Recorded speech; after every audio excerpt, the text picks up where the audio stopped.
Shalom, and welcome to another in our series of podcasts from Temple Beth, a dynamic center for conservative Judaism in Los Angeles. This is a recording of a Shabbat teaching with Rabbinic Intern, Adrian Marcos. We are going to be learning about the parsha I just read, which is Shalach Lecha. Let's have some feedback. To set the stage, this is where they are finally on the border. They, being the Israelites, are finally on the border of the land.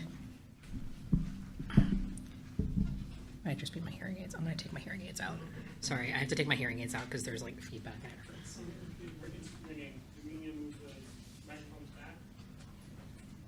Sure. Unless you all can't hear me. Whatever's easier so that everybody can hear me. Huh? Can you hear you though? Adjust them so they're not pointing at one another. Does that work? Nope. Okay, well. Okay, Brian, you do your tech thing because. I'm going to do you a favor. I'm going to steal this so we can answer questions. That's probably better. So can you all hear me? You all can still hear me. Okay, cool. I need to put no, I'm not putting my hearing aids back in, so you're just going to have to yell. So what we're really going to be covering is all the things that the spies said that they saw, also what Torah says that they saw, and kind of how that unfolds. And I can wait.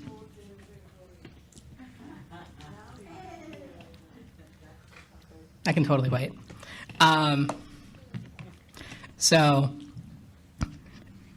the reason I'm bringing up this story is because there is a tendency that we as people have where we'll see something and we'll be telling the story to friends or family, and the details diverge wildly from what happens. And sometimes it's an honest mistake. Sometimes we have this urge to exaggerate. Sometimes we have ulterior motives.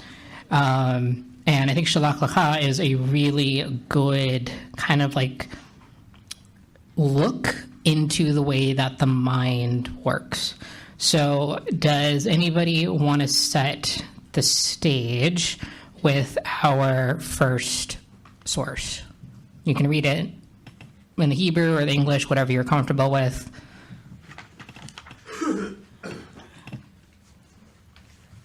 Or I can read it if that's what you want.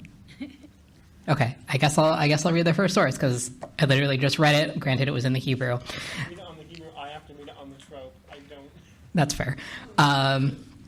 Okay, so Moses sent them being the scouts, to scout the land of Canaan. And when he did this, he said to them, "Go up there into the Negev and on into the hill country and see." He's telling them to use their eyes. What kind of country it is? Are the people who dwell in it strong or weak, few or many?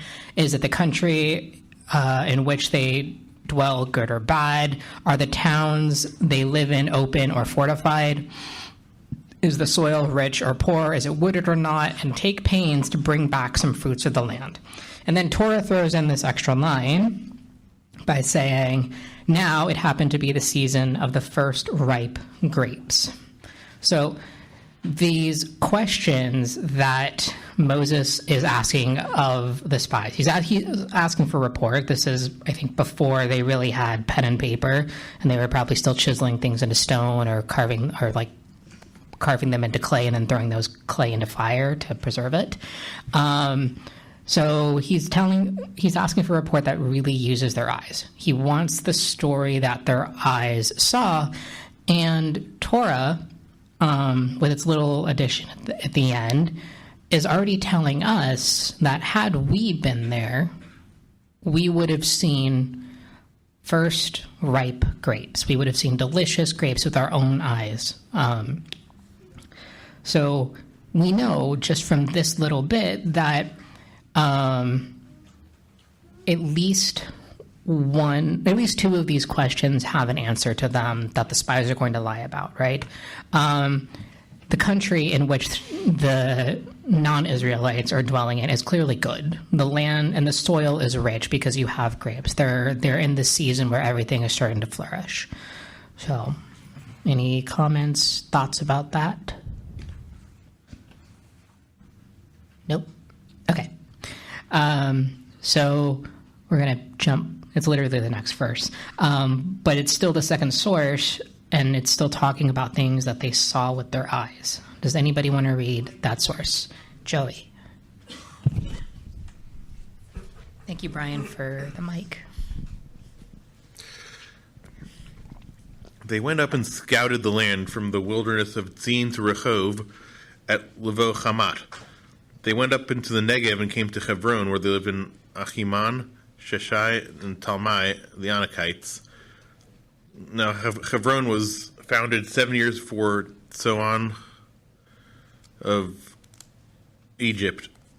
They reached the Wadi Eshkol, and there they cut down a branch with a single cluster of grapes.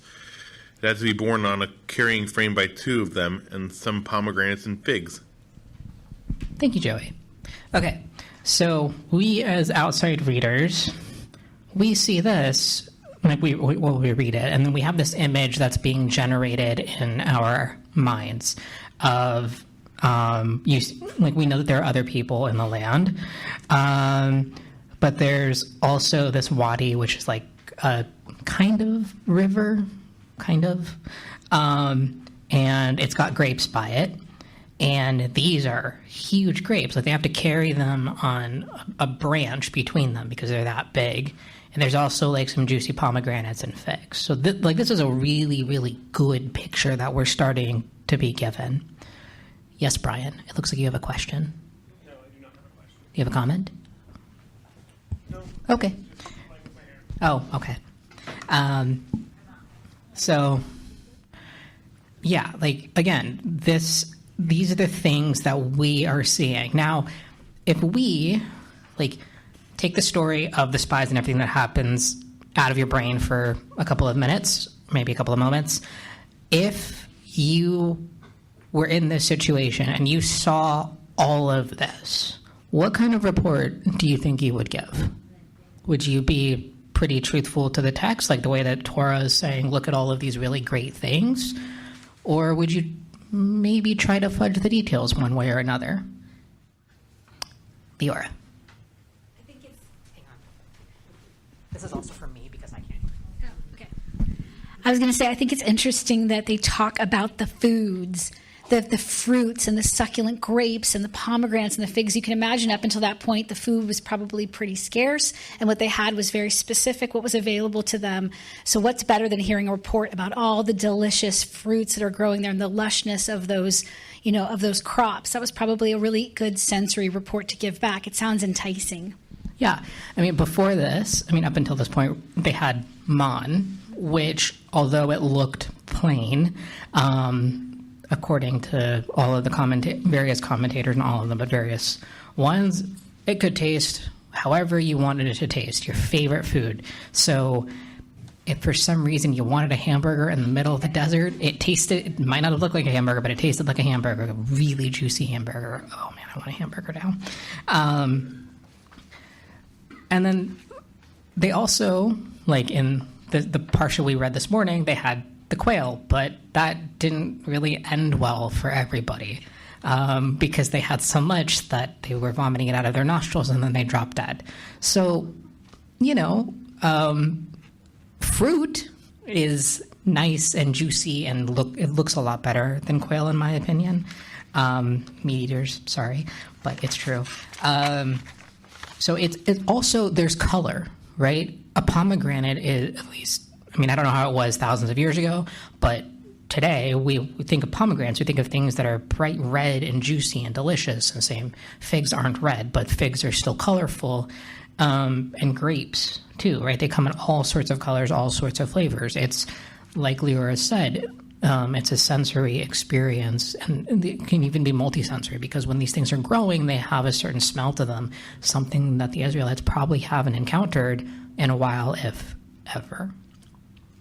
Now, all of that said, like we're crafting the stories that we would be telling had this been us. we get to the part where they came back and decided to entirely go off flip the script, go off the script. How does that go? Flip the script? Okay, they decide to flip the script from what they've seen, and they're like, yeah, it's truly a land filled with milk and honey. Really, they should have just stopped there. Yeah, it's great. Let's do this, right? But they don't. So does anybody want to read source number 3? Alan.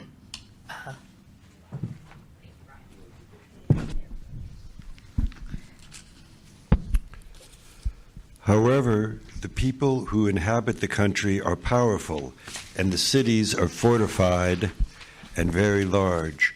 Moreover, we saw the Anakites there. Anakites dwell in the Negev region. Hittites, Jebusites, and Amorites inhabit the hill country, and the Canaanites dwell by the sea and along the Jordan. There's one part that you didn't include in your text that I think is very important in discussing this point of what you're doing about the secret, because I think there's a line that says that the Anakites, these giants, and they were greater than us, gadol mimenu, and that's it. They were so powerful. There's so many that were there. Rashi has a beautiful comment on that. He says, because the word mimenu can be from them or from him, is singular or plural. So say gadol mimenu, that these people were greater than God, and that was that's Rashi's add to that.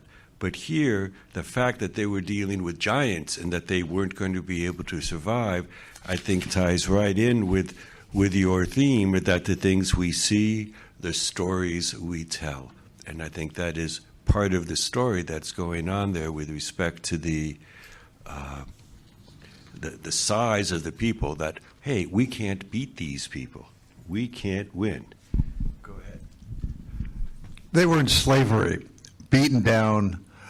All of a sudden, they're out there, and there's a land. They probably expected it to be empty and ready to go. And they're saying, there's a lot of people that are going to fight against this, So it's, and also being only 5'5.5" myself, when I'm walking in a place and I see like 5 or 6 6-footers pass by, I say, well, there's a lot of big people over here. 1 or 2 is not bad, but if you see a whole group of people that are taller than you, you're going to think, wait, this is going to be a tough battle. So, to yours and Alan's points, first off, I want to say I'm 5'1", so like everybody is taller than me, so I kind of get that. But we don't actually know if the Anakites are as large as the scouts say they are in their report, right? Because when they go into the land and they see the people who live there, right? The second source tells us this: they went up and they saw Ahiman, Sheshaid, and Talmai, the Anakites. Torah doesn't tell us their size, right? The scouts add that little detail. Now, it is possible that the Israelites themselves were my height. They were short, and everybody who was taller than them felt like a giant. But it's also possible they were Joey's height. How tall are you? 6'1". Yes, it's possible the Israelites were 6'1". And maybe the Anakites weren't that much taller.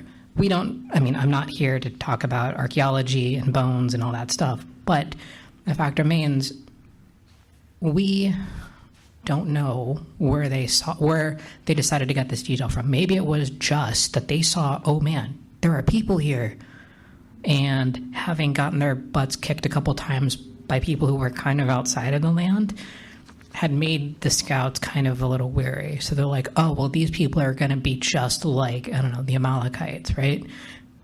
So we're going to say they're large. Now, also, large, could mean population-wise, it could be height-wise, it could be they see that these other people are worshiping deities that are not Hashem, and they're like, oh, well, they have more deities than we do, so clearly we're going to get spanked. This is all stuff that I am reading into the text, or trying to pull out of a text that is low on those kinds of details. But at the end of the day, they still made a conscious choice to give a bad report, to tell a story that didn't exactly go, as far as we can tell, with what their eyes saw. Because you have Joshua, and Caleb, who are like, oh, I mean, yeah, okay, there are some bad people, but we can totally take it. Like, our report is different. We have a better report.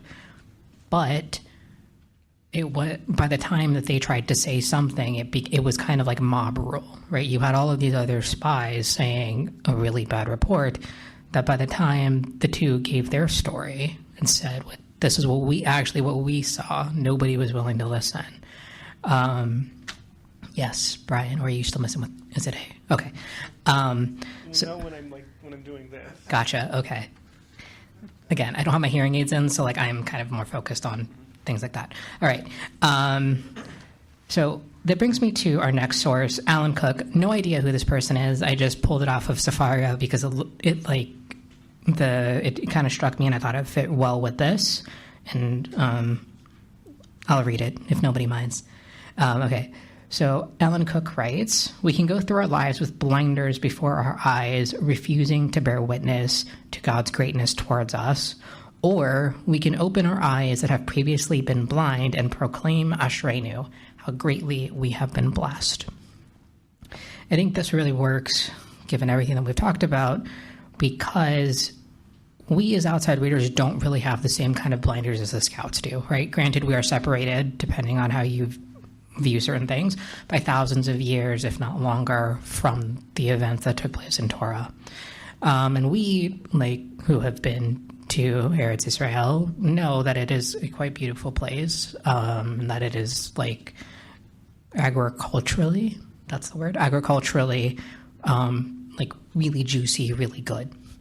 But the scouts, when they gave their bad report, they had blinders on, and they refused, or kind of turned their backs, I guess, on the graciousness of Hashem, because, they saw these delicious fruits, these massive fruits, and instead of being like, oh, that's a sign, that's a really good thing, they're like, okay, but we've got all this other bad stuff that's actually even worse and makes the good stuff not matter. That's the story they elected to tell, which is not great, because the story that they tell had a really big knock-on effect, as we will see with our next source. It's a bit of a long one. It's 10 verses. I'm kind of running out of time, but I want to get through... Yeah, I want to get through this source, and then I'm going to probably riff for the last one. I will read it. Brian. "The whole community broke into loud cries, and the people wept that night. All the Israelites railed against Moses and Aaron. If only we had died in the land of Egypt, the whole community shouted at them. Or if only we might die in this wilderness. Why is God taking us out to that land to fall by the sword? Our wives and children will be carried off. It would be better for us to go back to Egypt. And they said to one another, 'Let us head back for Egypt.' Then Moses and Aaron fell on their faces before all the assembled congregation of Israelites.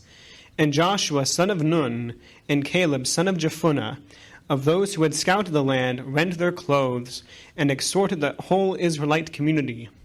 'The land that we traversed and scouted is an exceedingly good land.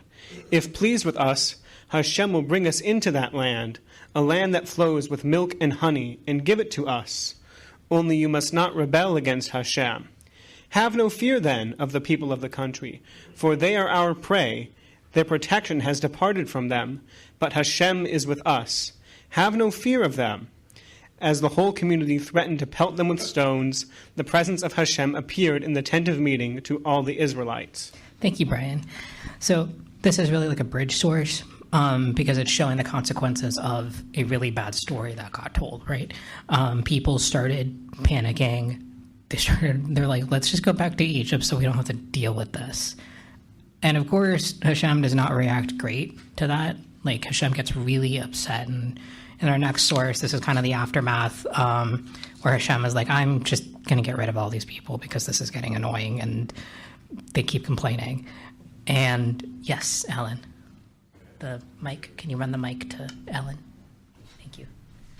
We have a lot of feedback. Yeah. Okay. Just it's something that's always struck me about this whole section about better we should go back to Egypt, even though they've experienced, the 10 plagues. They've seen the splitting of the Red Sea. They felt God's presence and experienced it based on the biblical text. And now they come back and say, oh no, it's better that we should have gone. Why did God do this? We can't believe in him. It's that mentality and part of everything that leads up to their not being able, the type of people who can go into the land because they're not ready to accept it, because their mindset is we're still slaves. Something bad is going to happen to us. Exactly. And, it's with the Israelites, it's very much a state of one step forward, two steps forward, one step back. That's how that goes. And maybe they were ready to take that step forward into the land, but because of the story they were told by the scouts, it pushed them back. They're like, no, we're not going to take that step. And Hashem recognizes that in the next source where he's talking about, this is kind of like a little bit of the aftermath where he's like, I want to smite the shenanigans out of these people. And Moses is like, you can't do this. Because he brings up another story that could get told, right? If the Egyptians, who the Israelites ironically want to go back to, hear about this, then they're going to say that, you made this promise to them. You're not as great as you are because you made a promise to them and then you smote the shenanigans out of them and now you've got nobody. So Moses is like, please don't do this. Like, think about your reputation. Think about the stories that are going to be told about you, because there's going to be nobody here who has seen your presence and your majesty who's going to be able to relay any alternative story. And Hashem is eventually like, okay, fine. But all these people who said they want to go back to Egypt, guess what? They don't get to go into the land at all. Like, y'all are stuck out here until they die off, which sucks for them. And because you have to wait for an entire generation of people to die out. You need that new generation who's never experienced slavery to make that step forward so that they aren't as intimidated by a bad story. So they can actually go into the land and see with their own eyes that this is actually something that they can do. Leora.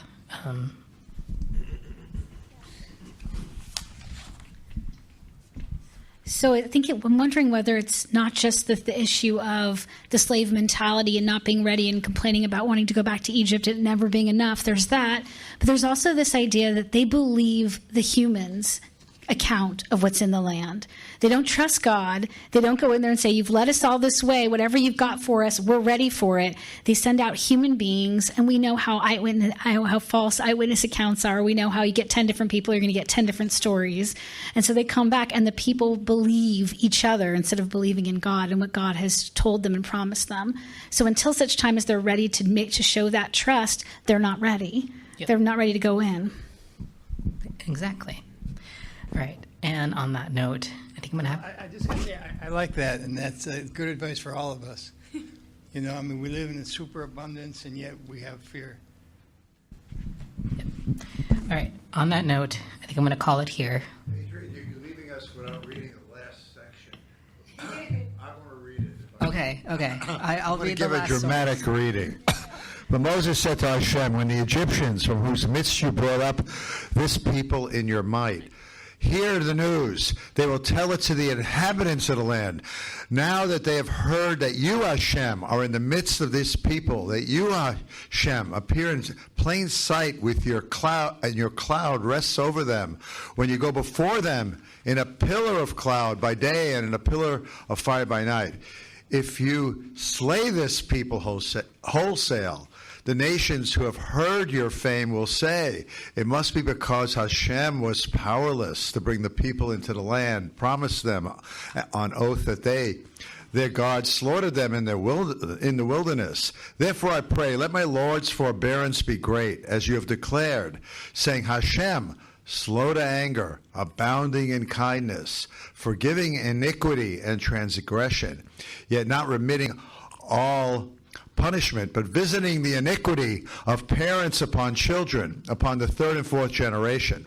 Pardon, I pray, the iniquity of the people according to your great kindness, for you have forgiven this people ever since Egypt. And Hashem said, I pardon as you have asked. Nonetheless, as I live and Hashem's presence fills the world, none of those involved who have seen my presence and the signs that I performed in Egypt and in the wilderness, and who have tried me these many times and have disobeyed me, shall see the land that I promised an oath to their fathers. None of those who spurned me shall see it. Thank you, Eric. You've been listening to another in our series of podcasts from Temple Beth Am, a dynamic center for conservative Judaism in Los Angeles. If you enjoy these podcasts, we invite you to write a review on the Apple Podcast website or wherever you get your podcasts. For more information on Temple Beth Am, Los Angeles, please visit www.tbala.org.